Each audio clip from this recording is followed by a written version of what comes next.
But guess what? Now prosecutors say, no, they believe the gun had been modified and what he said could be true, which means it could be accidental and he didn't mean for it to fire that way. He didn't pull the trigger in a way that, again, remember, none of this ever made sense to me, okay? The guy was acting. So whether or not he pulled the trigger or not, I always thought was immaterial because either a jury's going to believe that he had any reason to believe that this could happen or not, and they would dismiss it as an accident. I always thought it was a very difficult case. But now the prosecutors agree, and it turns out that they believe Baldwin's story about what happened, and the charges are gone. Does it make sense to the better minds? Let's bring in Florida State Prosecutor Dave Aronberg, high-profile defense attorney Mark O'Mara. Mr. Prosecutor, did you like these charges to begin with? I don't know that I ever discussed Baldwin with you. And what do you make about this change? Chris, I wasn't crazy about it from the beginning, and this case had problems from the beginning. Remember, it took 15 months to charge the case, and then the prosecutors were criticized for overcharging, and then they had this gun enhancement charge that created a mandatory minimum situation, but it turns out that that law came after the whole incident, so they had some egg on their face and they had to drop that charge. And then they had a special prosecutor who was appointed in this matter. She had to recuse herself because she's also a member of the legislature. Then the district attorney recused herself because of workload issues. So then they brought on these two new special prosecutors from the outside, and they may have been looking for the exits as soon as they got up to speed. So yeah, I don't doubt the sincerity that there was a new report here. It could have come from the defense. But really, prosecutors will still pursue these charges if they think they've got the goods.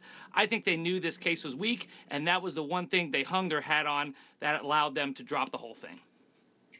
I mean, Mark, help us understand from the defense perspective. You feel horrible. Somebody died. Somebody obviously did something wrong because there was a live round on set, and there should have never been a live round.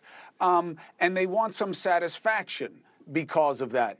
But didn't it always make no sense to charge a guy who was acting unless you could show that he intentionally put a live round in the weapon?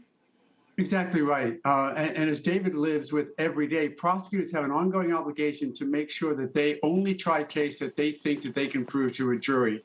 And with whatever came up from the defense, from any expert that came out and said, it looks like there may be an explanation here. But you're absolutely right. We want to have that responsibility. We want to be able to say someone died, somebody must pay. But this is probably one of the best cases to say it's unfortunate that a death occurred, but we can't hold an actor responsible because let's remember, although he had management or producer role as well, when this happened, he was nothing other than an actor, having been handed a prop that should never had a bullet in it, and that he suggested that Fanning, that he told you first, Chris, turned out to be absolutely true, and he can't be held criminally responsible for an act that was in fact an accident. It just seems like just from the beginning, Dave, it seemed to reek of politics. And even the coverage. There are a lot of people who don't like Alec Baldwin. They think he's a big mouth and a hothead. And, they thought that this was some kind of comeuppance or whatever. Like, we should be in the business of, moral balancing here in the media.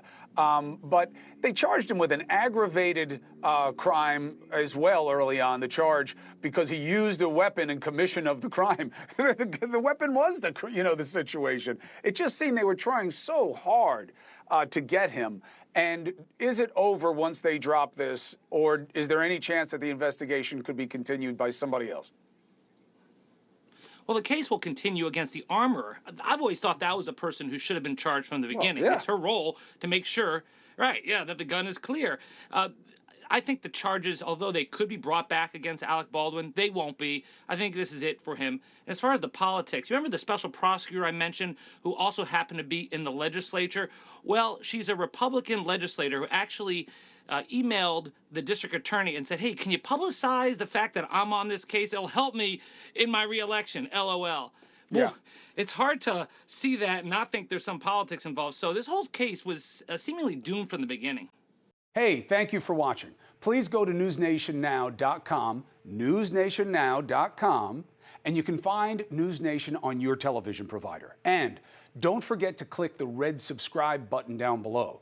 Then you will get more of NewsNation's fact-driven coverage.